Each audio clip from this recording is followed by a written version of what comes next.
and actually supporting it. And then I also ultimately decide whether or not I keep relating with them. There's so much nuance here. And then again, it's very easy for people to weaponize the idea of nuance. Generally, the answer is that it's very easy to have a partial truth that polarizes that isn't held with other partial truths that polarize, or like a fact, right? Like the facts we gave as examples earlier, where I'm cherry picking out of data sets that is true but not representative. And so then usually the answer is include more stuff, which is more nuanced, more complex. But then I have seen people weaponize the idea of nuance when someone is actually stating something that is simple and actually has truth and clarity and simplicity, and the other person doesn't want that boundary to exist. Then they say, you're not being nuanced enough, right? And so this is why it's like the Tao that is nameable is not the eternal Tao. The virtue that you say is the one that trumps all of the other ones, the protocol that is the protocol, it doesn't exist.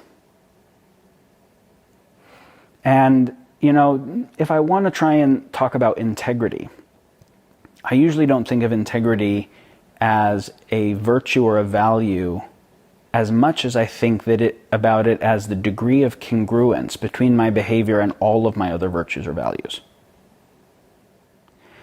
And so if I value kindness and I also value transparency, and I value truth and I also value connection, and then how well am I able to navigate high correlation between the way I'm showing up and all of those values simultaneously is kind of my integrity assessment.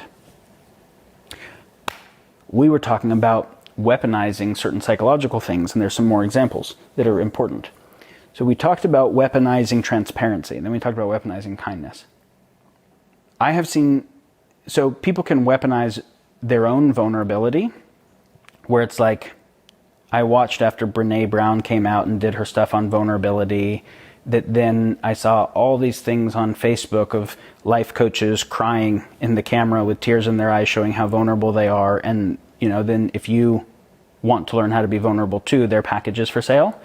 And I'm like, oh, fucking, like that's like weaponizing via virtue signaling. Where the more vulnerable thing, if they were being really vulnerable, wouldn't be them crying about this thing that they've already resolved and is really not actually consequential to them, which is not real vulnerability. It would be them saying, I'm broke right now, guys, and I need to pay the bills, and I really want you to buy my package, and I think that it's beneficial for some people. And like that would be actual authenticity and vulnerability, which very rarely happens.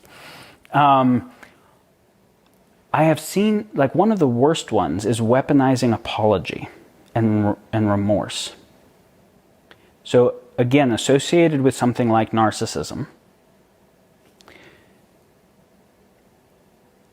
generally, if the person feels that the person who's challenging them or upset with them doesn't have power, and they do, they will just say, this is your ego making up nonsense, and they'll gaslight them.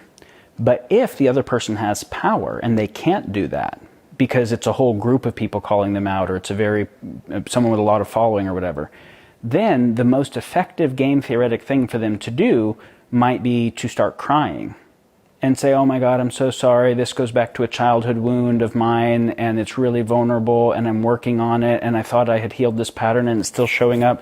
Thank you for showing it to me. I'm really going to work on it. I want you guys to hold me accountable. And I have seen people do this with tears in their eyes, and a week later do the exact same thing when powerful people weren't around to hold them accountable.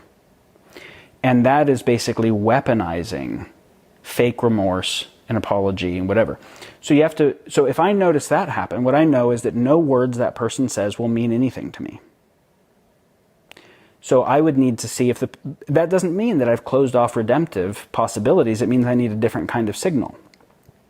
So if the person said, no, I've really made a change, I'd be like, awesome. I'm going to watch that bad behavior doesn't happen for 3 or 5 years. And including where you have to actually face consequential things, right? And so again, the guy beats his wife when he's drunk and then the next day apologizes, I love you, I'm sorry, I'm never going to drink again, and whatever, right? And the pattern keeps rinse, repeat.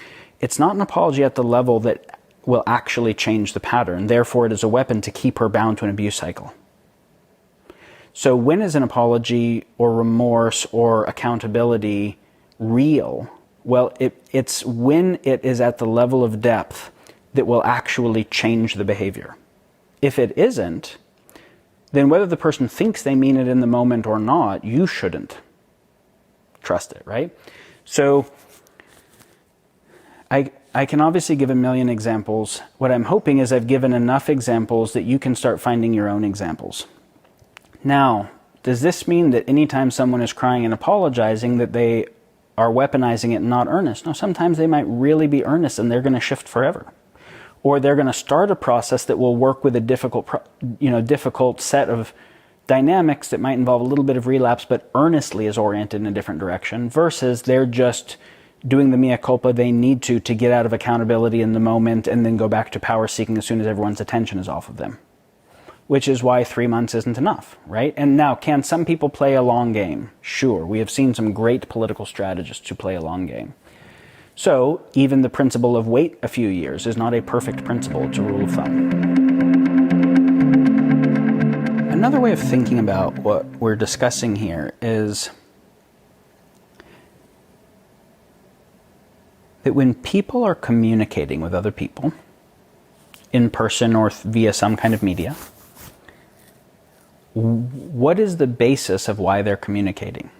What is the actual motive or agenda or ordinating basis of that communication? Because it is a shared thing. There's an interpersonal thing happening.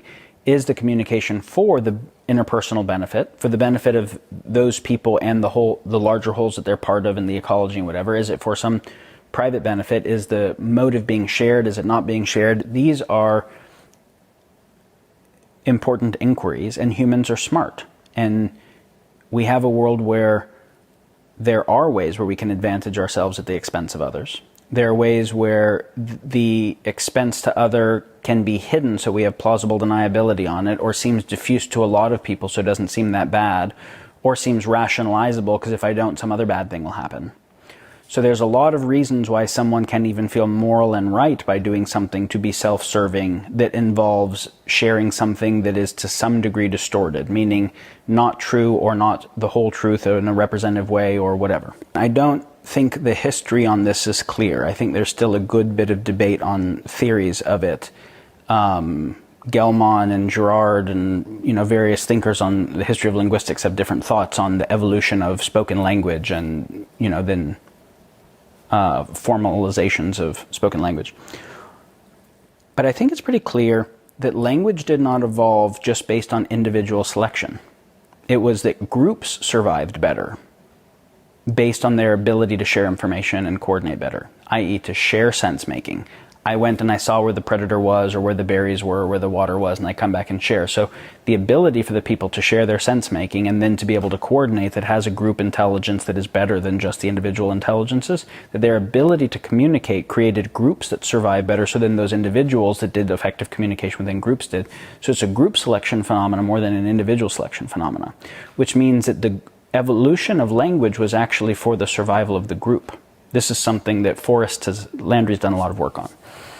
And yet today we share communication very often in self-serving ways, not for the benefit of the group, but for the benefit of self, or self and some proxy, some fealty relationships like family or political side or company or nation or whatever it is. But that's still self and group I identify with in context of externalize harm to some other group that's also connected to our context.